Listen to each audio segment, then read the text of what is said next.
negara jangan berat sebelah.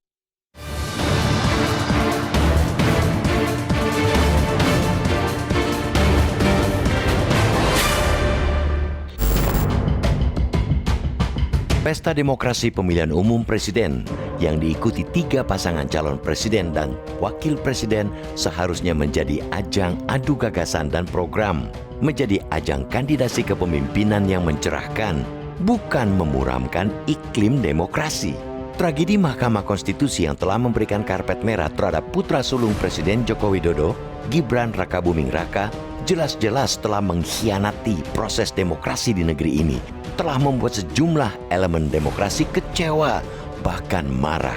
Pemilu yang seharusnya sebagai sarana kompetisi yang sehat dan membahagiakan telah tercederai dan malah menjadi ajang pesta demokrasi 5 tahunan yang menakutkan dan menyeramkan. Hal tersebut dikarenakan kekuasaan menggunakan semua kewenangannya untuk memastikan kemenangan bahkan sebelum pemilu dimulai. Rakyat tentu berharap aksi culas semacam itu tidak lagi diduplikasi pada tahapan-tahapan pemilu berikutnya. Terutama bagi para kandidat diharapkan bersaing secara sehat, bertarung bersama-sama dengan cara yang lebih mengedepankan keadaban. Jangan sampai hanya karena nafsu berkuasa ingin jadi capres atau cawapres, lantas menghalalkan segala cara dengan kampanye hitam, hoaks dan ujaran kebencian, karena hanya akan merusak konsolidasi demokrasi dan merugikan rakyat secara keseluruhan. Justru yang harus dilakukan adalah mendidik rakyat agar menghargai perbedaan pilihan politik, agar tidak ada lagi polarisasi, bahwa pilihan politik bukanlah alasan untuk saling mencemooh, bermusuhan, apalagi hingga menimbulkan perpecahan. Yang justru harus rakyat lawan yakni ketidakadilan, upaya-upaya untuk menghancurkan demokrasi itu sendiri. Rakyat harus bersatu untuk mengawal jalannya pesta demokrasi yang berlangsung jujur dan adil tanpa campur tangan siapapun, tanpa cawe-cawe tangan kekuasaan.